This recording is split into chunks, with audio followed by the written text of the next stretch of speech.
Bienvenue dans Nos francophones ont du talent, votre nouvelle émission audio et vidéo de Choc FM 105.1. Une émission qui met en lumière le talent de ces nombreux francophones qui font vibrer et vibrer notre belle communauté multiculturelle. Un projet rendu possible grâce au gouvernement de l'Ontario. Bonjour à toutes, bonjour à tous et surtout bonjour à toi Jacques Charette.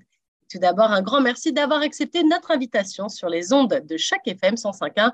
Une interview qui, je le rappelle, fait partie de notre nouveau projet Nos francophones ont du talent, un projet qui est d'ailleurs rendu possible grâce au gouvernement de l'Ontario et qui met en avant toutes ces belles personnalités de notre communauté francophone qui la font briller par leur talent ou leur dévotion. Comment ça va aujourd'hui, Jacques? Très bien, Nathalie. Merci beaucoup. Mais écoute, moi, je suis très contente de t'avoir en notre compagnie. On va pouvoir revenir un petit peu sur ton parcours et parler aussi de toutes les actions que tu fais dans cette belle communauté francophone. Mais avant toute chose, Jacques, est-ce que tu pourrais te présenter pour les auditeurs de Choc FM 105.1 et nous dire également d'où tu viens, où tu es né? Bon, alors, mon nom est Jacques Charette. Je suis né au Québec, dans une ville du sud-ouest qui s'appelle Valleyfield. Et puis, je suis venu en Ontario en 92.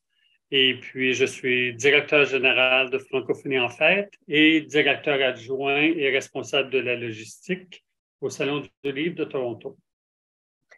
Alors justement, est-ce que tu pourrais on va rester un petit peu dans cette période de ton enfance d'abord, est-ce que tu pourrais nous raconter un souvenir, mais alors quand je dis un, ça peut être deux, hein, s'il y en a deux qui tiennent à cœur, tu n'as pas besoin de choisir entre la veuve et l'orphelin, tu peux choisir un ou deux souvenirs qui ont marqué ton enfance, un bon souvenir ou un mauvais souvenir, mais quelque chose qui là, quand je te dis ça, ouf, ça te vient dans la tête tout de suite.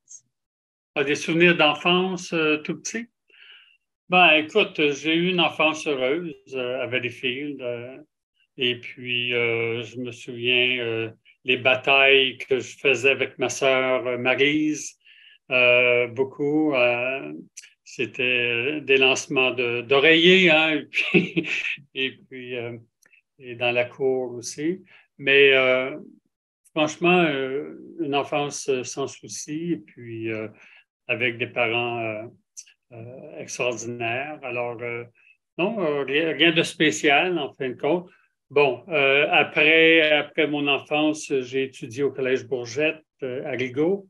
C'est là que j'ai passé mon secondaire. Alors, ça, c'est des souvenirs d'adolescent. Mm-hmm.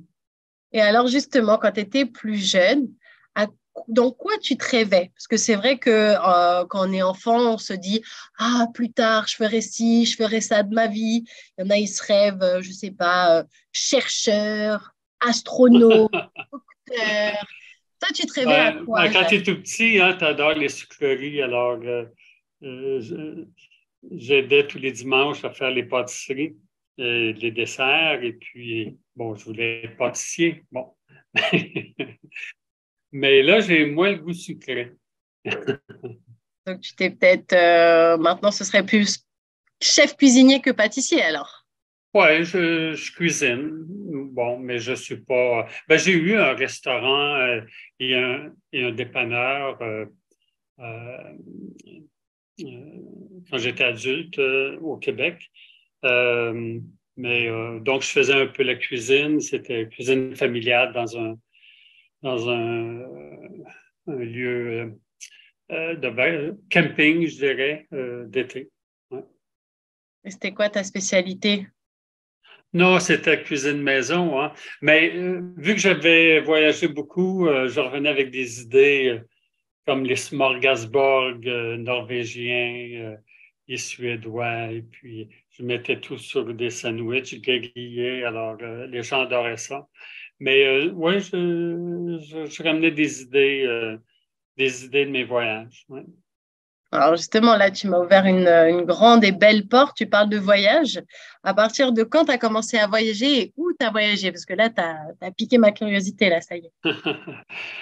Ben, autour de 16-17 ans, je me rappelle ma mère qui me disait, Jacques, pourquoi tu ne voyages pas? Écoute, j'avais 16 ans. Alors, j'ai dit, OK.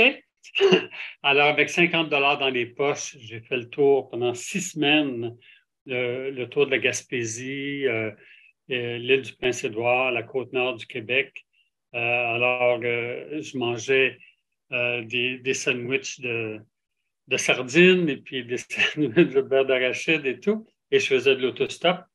Et puis, je couchais, dans les couvents, dans les prisons.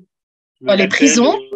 dans les prisons au Nouveau-Brunswick, au village de Saint-Albert. Euh, une petite prison, c'est un petit village, Saint-Albert. Et puis, il y avait une prison. Alors, ils m'ont donné la clé de la cellule. Ils C'est dit, tu la mets incroyable là. ça, je savais même pas que c'était possible qu'on puisse Ah oui, mais ça, accueillir. dans les années 70. Tout était possible dans les années 70. Mais ça, ce qui est plus possible maintenant. Non? Et Et puis du pour coup, manger, même chose, les couvents, les sœurs cloîtrées. Écoute, j'allais au couvent, puis par la petite porte, ils étaient cloîtrés, ils me donnaient la nourriture par la porte. Alors, tu vois, et puis j'ai pris le traversier, je pense, 6 fois. Et puis, toujours en autostop, je ne payais pas, avec l'auto, pour faire le tour des îles de la Madeleine, du Prince-Édouard, et puis traverser de la Gaspésie à la Côte-Nord. Alors, ouais, une belle expérience, mais c'est ça, j'avais 16, 17 ans. et après, tu en as fait d'autres des voyages un petit peu hors du Canada, hors du Québec? En 73, je suis parti 9 mois à travers l'Europe. Une vingtaine de pays européens avec l'Afrique du Nord. Et puis, alors j'avais 19 ans et puis j'ai eu 20 ans à Paris. Ouais. Tu as fêté ton 20e anniversaire à Paris? Ah oui, à l'île Saint-Louis, dans un très bon restaurant.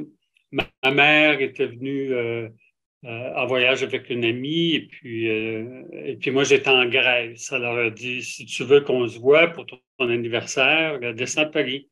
Alors, j'étais avec une copine à Mykonos. Il a fallu que je la laisse tomber pour aller retrouver ma mère. C'était moins rigolo. Mais je me souviens d'avoir fêté ce moment-là à l'île Saint-Louis, en plein Paris, et puis avoir super bien mangé, puis se promener sur l'île. Alors, c'est bien. Et du coup, tu as dit une vingtaine de pays entre l'Europe et l'Afrique du Nord. Parle-nous-en un petit peu plus parce que c'est vrai que les voyages, et tu l'as dit aussi, ça a un petit peu influencé la cuisine du restaurant que tu as pu tenir pendant quelques temps. C'est vrai que les voyages, ça forge, ça ouvre les yeux sur d'autres cultures et ça enrichit beaucoup les gens. Donc, du coup, voilà, je me demandais en plus, moi, forcément, avec mon super accent très français, très parisien, tu doutes que je viens d'Europe. Donc, du coup, je me demandais, voilà, quel pays tu as pu faire et en quoi ces expériences t'ont marqué et ont peut-être influencé aussi ta vision de la vie après. Bien, c'est sûr que c'est formateur. À 19 ans, je suis parti en Espagne pendant, c'est ça, presque 8 mois. Alors, en janvier 73, je suis arrivé à Madrid et puis j'ai fait le Portugal, descendu, et puis traversé au Maroc, et puis ensuite France, Suisse, Italie, Allemagne, en tout. Bref, j'avais une passe, une Europass dans ce temps-là où le train était inclus pendant 6 mois. Donc, ça m'a beaucoup aidé parce que je couchais dans les trains, je couchais dans la gare. Euh, bon, hein, tu vois, quand tu as cet âge-là avec le sac à dos, bon, tu t'adaptes à toutes les situations. Alors, c'était extrêmement formateur et puis j'ai beaucoup, beaucoup visité de musées, euh, dans, ben c'est une vraie visite culturelle et géographique. En tout cas, c'était très formateur. Et puis, quand on commence des voyages comme ça, ben, c'est la piqûre. Hein? Alors, en 77, je suis retourné en Irlande. J'ai travaillé pour un club, ben, c'est-à-dire le parc, comment dire, club jeunesse. C'est un organisme de voyage où j'amenais des voyageurs euh, à travers France, Suisse, Italie, Norvège, Finlande, Suède, Danemark en camping sauvage. Alors, pendant 3 ans, j'ai travaillé comme ça, fin des années 70. Et puis, bon, en 80, l'Amérique du Sud. De 81 à 85, pendant 4 ans, j'ai passé 4 ans en Asie, en Asie du Nord-Est, Sud-Ouest, Tibet, sans revenir au Canada pendant 4 ans, en travaillant au Japon, en travaillant en Australie. Justement, Alors, comment tu travailles dans ces pays-là? Parce qu'il faut quand même des visas, c'est toujours un petit peu ah compliqué de oui, oui, mais dans ce travailler. temps-là, comme je l'ai dit, tout était Tout était différent. Hein? possible. Oui, oui. Comme au Japon, bon, je suis arrivé en Corée en premier, puis là, j'ai pris le traversier pour le Japon. Et puis, en arrivant au Japon, j'ai réalisé les prix. J'ai dit, je vais tout dépenser mes économies ici, là. Alors, donc, je me suis dit, pourquoi pas travailler? Je suis arrivé à Kobe, toujours en autostop, hein, après le traversier, l'autostop. Et puis, je vois un restaurant qui s'appelle Île des Pins, en allant au YMCA pour aller dormir. Alors, tout de suite, je dépose mes choses et je vais à ce restaurant-là. Et puis, alors, je leur dis, bon, j'aimerais travailler. Puis tout de suite, ils m'ont engagé. Ils disent, ça tombe bien, on vient d'ouvrir il y a 2 jours, puis on manque de personnel. Je ne parlais pas japonais, hein? Mais au bout de trois semaines, ils ont mis à la porte le gérant et j'ai fait le travail de gérant, si tu veux, ouvrir, fermer le restaurant, commander le vin, enfin, une belle responsabilité. Puis j'étais logé nourri. Alors, j'ai travaillé là pendant plus de 6 mois. Alors déjà, ça m'a donné un bon, un bon départ pour continuer pendant 4 ans, comme ça, tu vois. Et j'ai travaillé en Australie aussi, dans un restaurant japonais. Alors, mais j'ai fait, écoute, comme je te dis, le Tibet, la Chine, c'était le début d'ouverture Open Door Policy de Deng Xiaoping. Et puis, il permettait pour la première fois des étrangers de visiter à travers la Chine. Cependant, il fallait demander la permission à la police à chaque ville que tu voulais aller visiter. Et naturellement, Lhasa, le Tibet, était interdit. Sauf que quand tu voyages, tu rencontres d'autres voyageurs. Et puis, on a appris qu'il y avait une petite ville qui ne savait pas que Lhasa était au Tibet, alors qui donnait l'autorisation sur ton passeport Tu avais d'y aller. chopé la bonne astuce. Ouais, et puis écoute, quand je suis arrivé là, ben, premièrement, j'ai pris l'avion pour y aller de Chengdu à Lhasa. Ça coûtait pas cher dans ce temps-là. Hein. Et puis, j'ai passé 3 semaines au Tibet.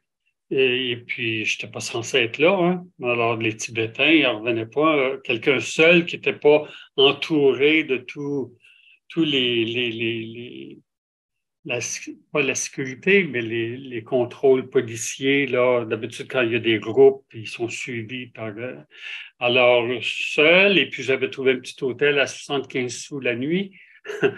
Alors, non, c'était extraordinaire de voyager partout au Tibet et de voir, dans ce temps-là, il n'y avait pas de Chinois.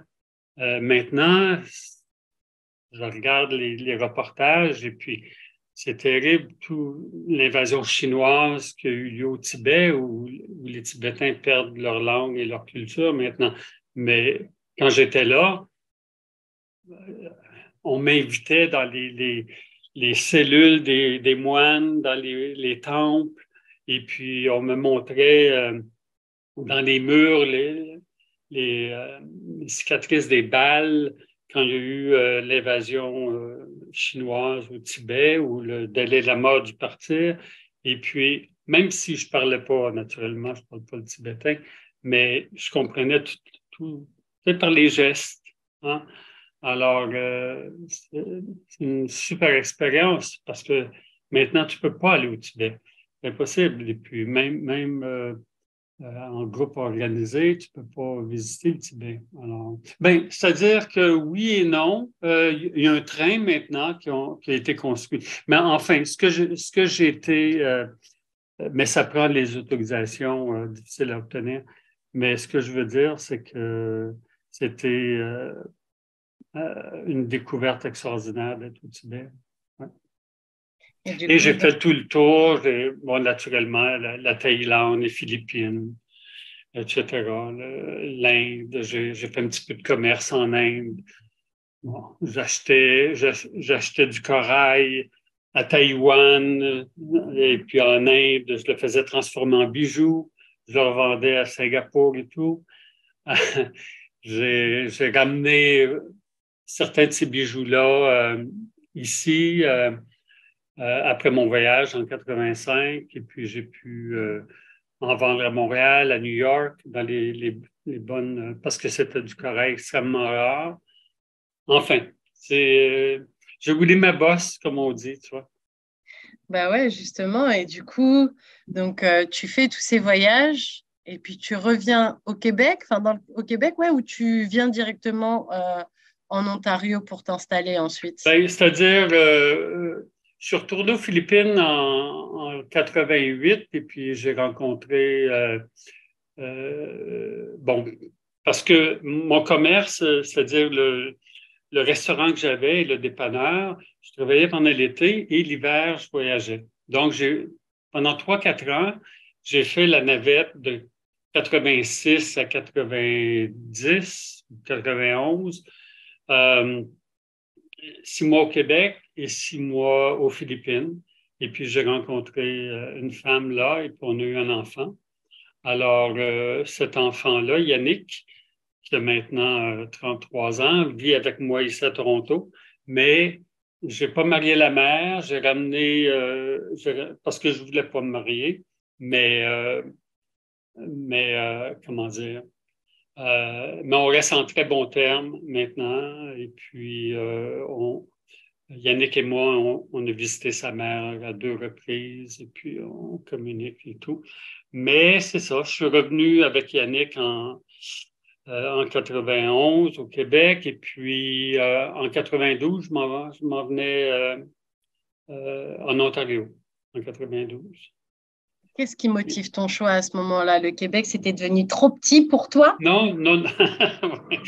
Ben, écoute, j'avais parti une boutique dans le Vieux-Montréal qui était une boutique de condoms. euh, Improbable, on passe du restaurant au Japon, au restaurant japonais en Australie, à des ouais. bijoux en corail, à une boutique de préservatifs. Oui, qui s'appelait La Capoterie. Bon, il y avait la capoterie sur Saint-Denis. Moi, j'ai ouvert la deuxième capoterie dans le Vieux-Montréal et c'était le 350e anniversaire de la fondation de la Ville de Montréal. Alors, j'ai eu ça pendant l'été 92 et puis j'ai cherché un local pour l'automne parce que c'était saisonnier à Montréal, puis les locaux étaient trop grands. Et puis, je suis venu à Toronto et puis en septembre, et puis j'ai trouvé un beau local sur la rue Queen Street, près de University. Et j'ai ouvert Condom Shack sur Queen en 92, en octobre 92. Alors donc, je suis déménagé et avec mon fils, je me suis installé en haut de la boutique Condom Shack sur Queen. Et c'est ça, j'ai commencé à, à m'intégrer aux francophones de Toronto, en m'impliquant aussi dans la communauté. Mais alors, pourquoi Toronto aussi? Parce que l'Ontario, c'est grand. Tu aurais pu très bien aller à Niagara Falls, tu aurais très bien pu aller à Sainte-Catherine. Ma sœur qui était mariée.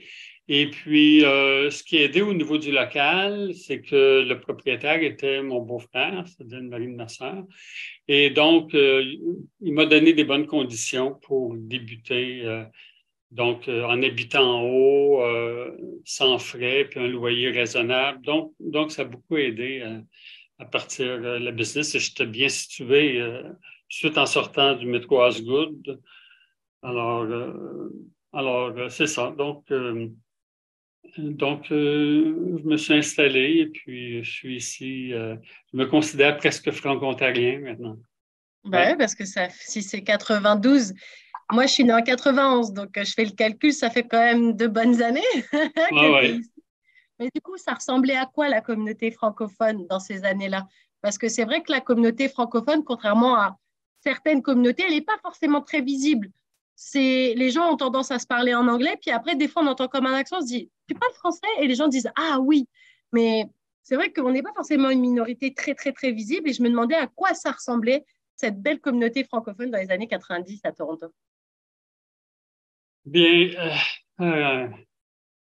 disons que c'était pas évident parce qu'il n'y a pas de quartier francophone, il n'y a pas de, tu vois, il y a pas, et puis il n'y avait pas au niveau des conseils scolaires dans ce temps-là, parce que mon fils, je l'ai inscrit à l'école, il n'avait pas de, c'était géré par avec les anglophones.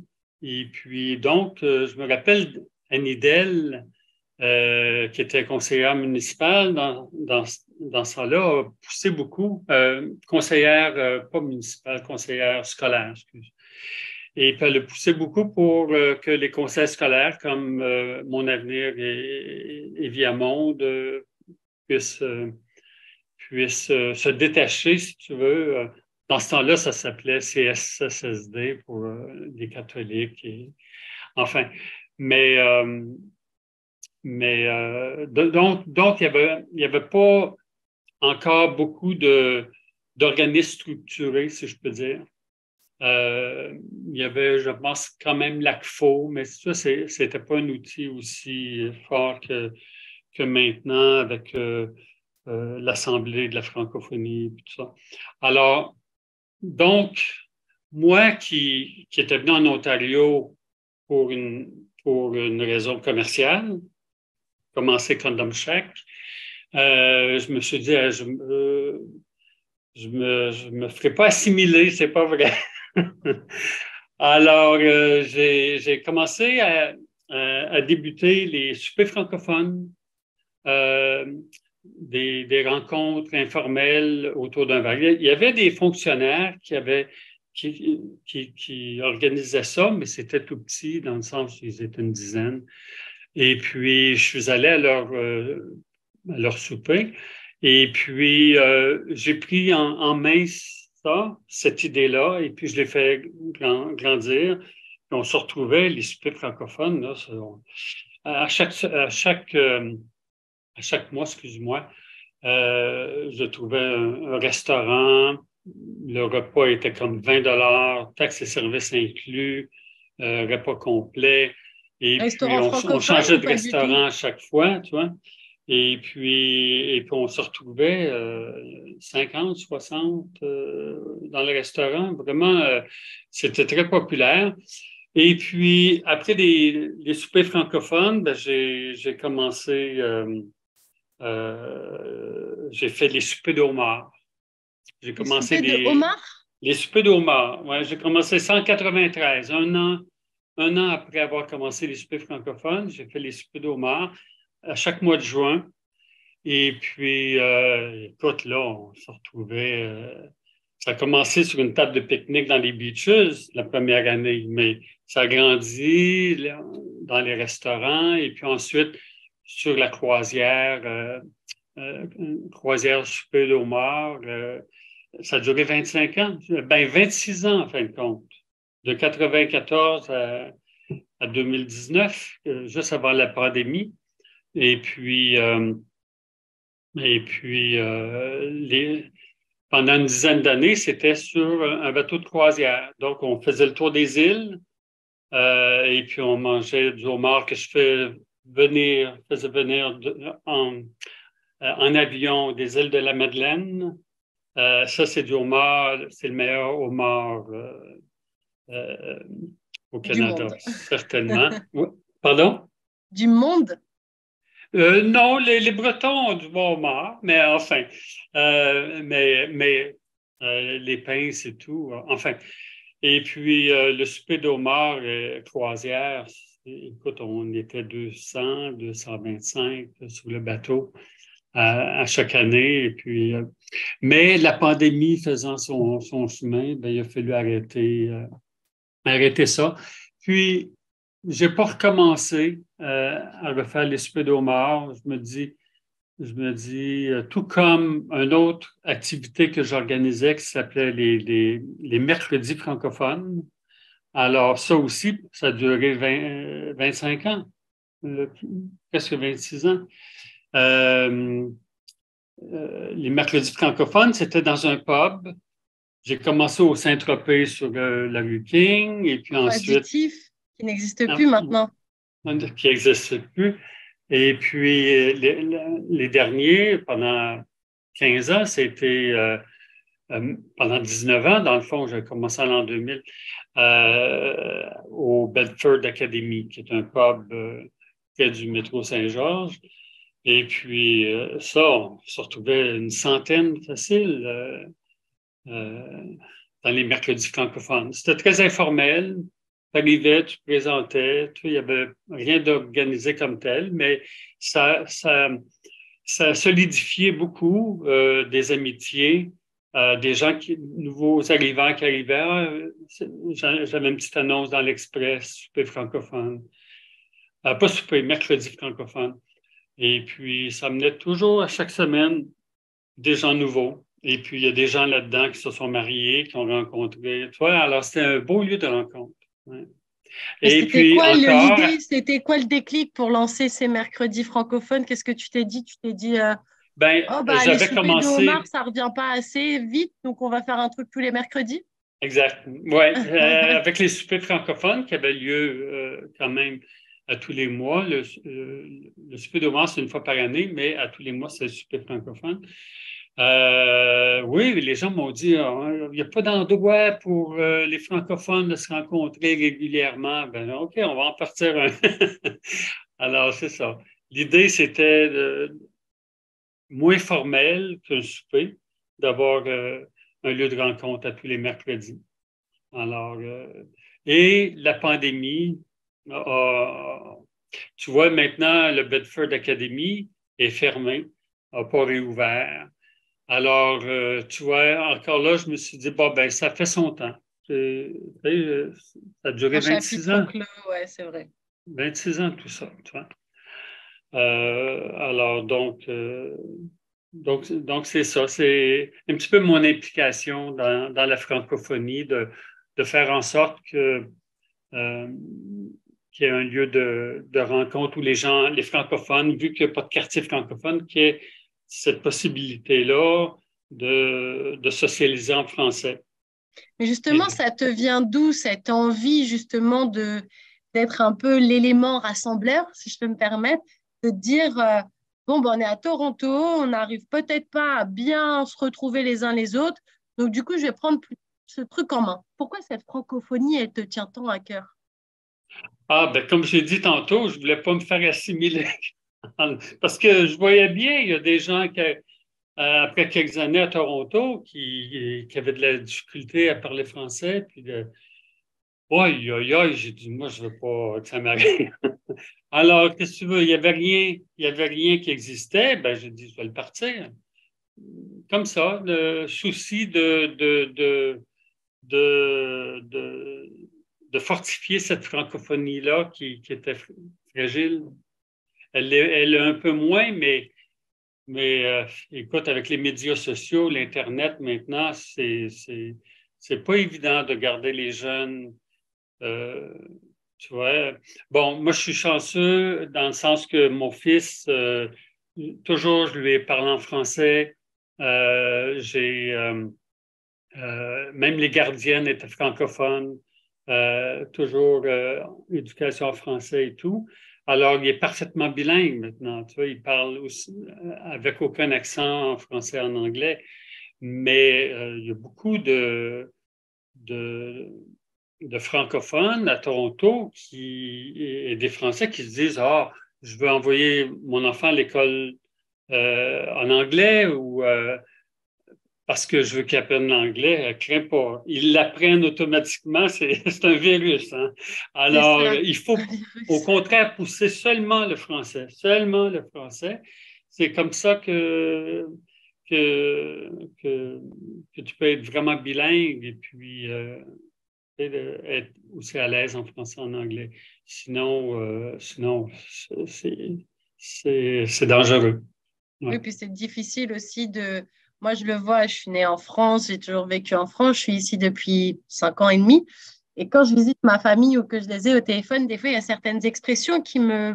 m'échappent un peu, puisque quand bien même je vis la plupart du temps en français, et puis encore plus avec Choc FM, puisque nous, notre mandat, c'est de mettre en avant cette francophonie. Mais comme on est dans un milieu bilingue, il y a des mots des fois qui switch, si je peux me Ah ouais, permettre. ah Et ouais. du coup, des fois, ma mère, elle me dit, là, j'ai rien compris. Mais parce que c'est vrai qu'on ne se rend pas compte et qu'au final, on a beau vouloir garder le français comme langue d'usage de tous les jours, il y a des petits mots que des fois, tu dis, comment on dit ça déjà? C'est assez drôle quand Exact. même. Ah oui, donc il faut être vigilant, en effet. Exactement. Alors, Et du puis coup, là, je suis après Condom Shack, ben là, je me suis exactement, bah, tu impliqué. m'enlèves les mots de la bouche, justement. J'allais dire, du coup, après cette expérience de Condom Shack sur Queen's et University, j'ai bien retenu la localisation. Qu'est-ce qui s'est passé? Ben, c'est ça. Donc, après Condom Shack, je me suis impliqué. Euh, Francophonie en fête avait débuté en 2005. Ils avaient fait un événement à Ontario Place, mais en 2006, ça n'avait pas fonctionné. Il n'y avait eu aucune activité. Donc, c'était en train de mourir, si tu veux, Francophonie en fête. Et puis, là, Annie Dell, qui m'a recommandé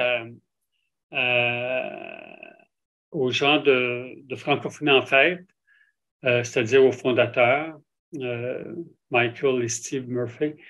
Et puis, vu que je voulais m'impliquer et travailler dans la francophonie.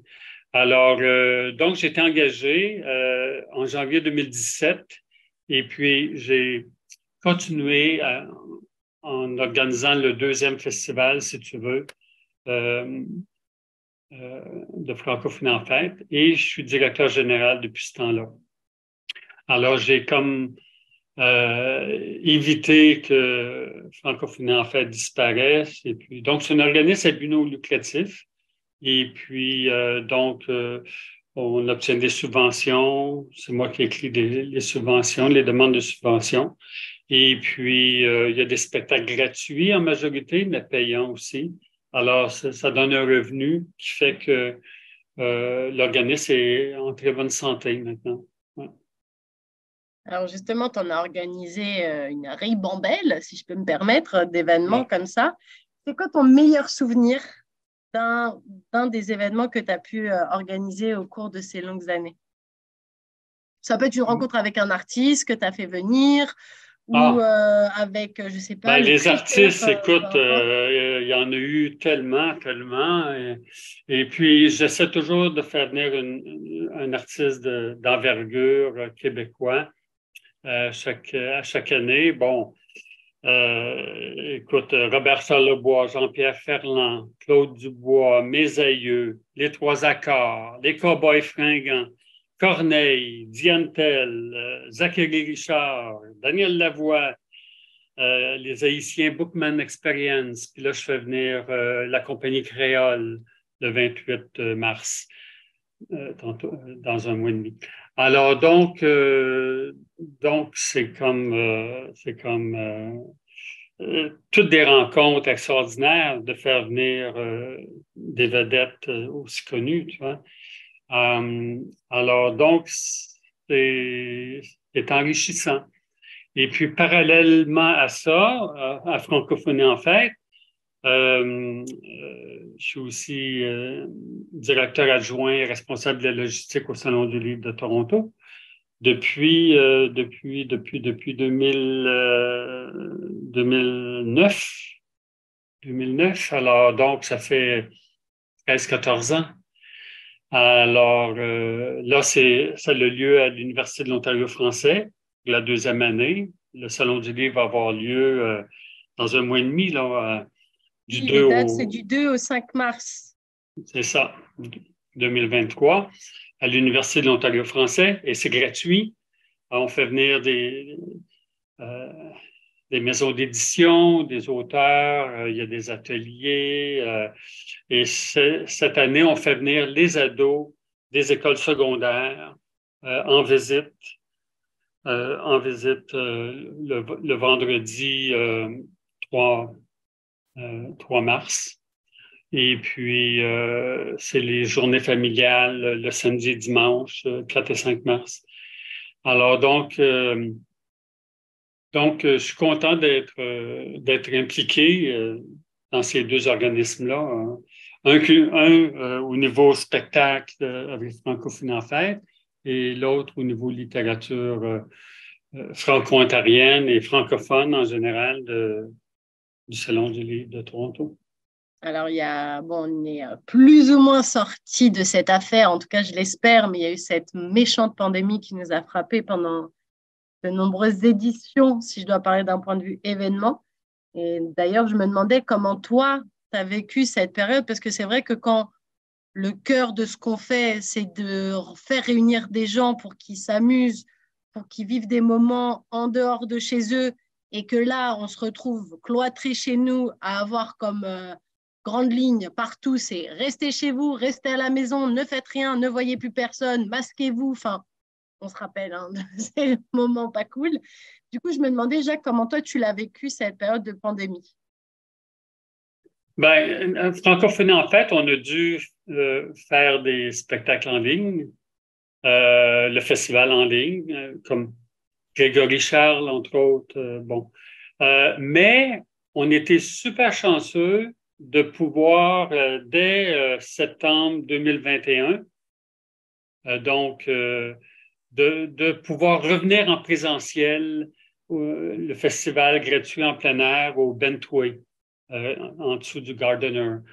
Dès septembre 21. Donc, on était le premier festival à réouvrir en présentiel à Toronto. On s'est reviré de bord. On a su par les autorités d'Ontario, de la santé, qu'on pouvait, en limitant à 50% de capacité, ouvrir à l'extérieur. Ce n'était pas permis à l'intérieur, mais à l'extérieur. Et puis, on a su ça comme le 10 août 2020. Et puis, le festival a commencé autour du 18 septembre. Alors, on a eu un mois à tout organiser.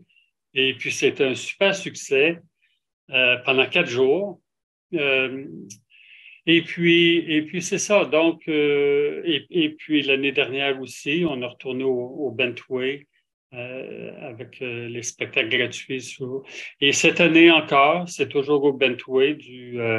Ça va être du 14 septembre au 17 septembre, les spectacles gratuits. Et j'ai des spectacles en salle les 2 derniers week-ends, les 2 derniers samedis du mois de septembre. Des spectacles payants avec des super artistes. À venir pour les détails. Oui, on va parler en fin d'émission, on parlera justement des grands événements de cette année 2023.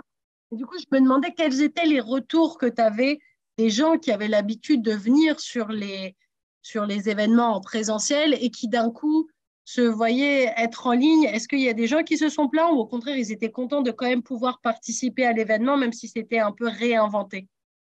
Oui, on a eu beaucoup de succès. Les gens, écoute, je me souviens avec Grégory Charles, il y avait des gens, parce qu'il y avait aussi des vidéos, des gens qui participaient et tout. Les gens dansaient dans leur salon, tu vois. Alors, écoute, mais on était chanceux, comme j'ai dit, de faire une seule édition en virtuel. Le Salon du livre aussi, les ateliers ont eu lieu en virtuel et tout. On s'est adapté, on l'a fait, mais c'est sûr qu'il n'y a rien d'équivalent qu'être en présentiel parce que tu vas rencontrer les auteurs, rencontrer les artistes. Il faut que tu sois sur place pour apprécier. Ouais. Et puis même rencontrer les autres francophones, puisque ces événements, ils ont aussi but d'un d'une quelconque, d'un quelconque rassemblement au final, puisque maintenant, il n'y a plus les mercredis de la francophonie. Ils font comment les gens pour se retrouver, Jacques? Ouais, ben c'est ça, les choses changent, mais écoute, ce qui s'en vient, c'est la semaine, le mois de la francophonie, là, faut pas oublier, le 20 mars étant le, le, le jour de la francophonie internationale. Ben, à Toronto, pendant tout le mois de mars, c'est le mois de la francophonie. Alors, ça débute avec le Salon du livre de Toronto, du 2 au 5 mars. Et nous, on fait peut-être le dernier événement du mois de la francophonie avec le spectacle de la compagnie créole qui va avoir lieu à le grand auditorium de l'école secondaire Toronto-Ouest et Saint-Frère-André. Oui, ici, dans les Alors, locaux enfin, nous, on est dans les locaux exactement. Chaque FM est également dans les locaux de vous Toronto-Ouest. êtes Donc, au tout en haut. troisième étage, oui, et Exactement. l'auditorium est au rez-de-chaussée. C'est ça. J'imagine toute l'équipe va être au spectacle de la compagnie créole qui a lieu le Il y a 28 moyen. mars. Mais, euh, mais c'est ça. Donc, le mois de mars va être vraiment un lieu de rencontre de tout ce qui se passe en français à Toronto. Alors, à surveiller. Et avant qu'on revienne justement sur ces dates importantes que tu nous rappelles bientôt, et puis les sites Internet sur lesquels on peut tout retrouver, moi, je vais te poser une dernière question par rapport à tout ça. Je me demandais, selon toi, Jacques, est-ce que tu trouves que c'est un défi d'être francophone à Toronto, en sachant qu'on est en situation minoritaire, que dans notre vie de tous les jours, on est plus en anglais qu'en français, mais c'est possible de vivre en français à Toronto. Et je me demandais quel était ton avis. Est-ce que selon toi, être francophone en 2023 à Toronto, c'est un défi? Pas pour moi, parce que moi, j'ai toujours vécu en français à Toronto et mon accent me trahit pas quand je parle en anglais. Je leur dis, j'ai jamais perdu mon accent euh, parce que je travaille, écoute, même quand j'avais Condom Shack, j'engageais du personnel bilingue et puis je leur parlais en français dans la boutique. Alors, tu vois, je me suis toujours, j'ai toujours tenu à encourager les francophones, la francophonie, les gens à le parler.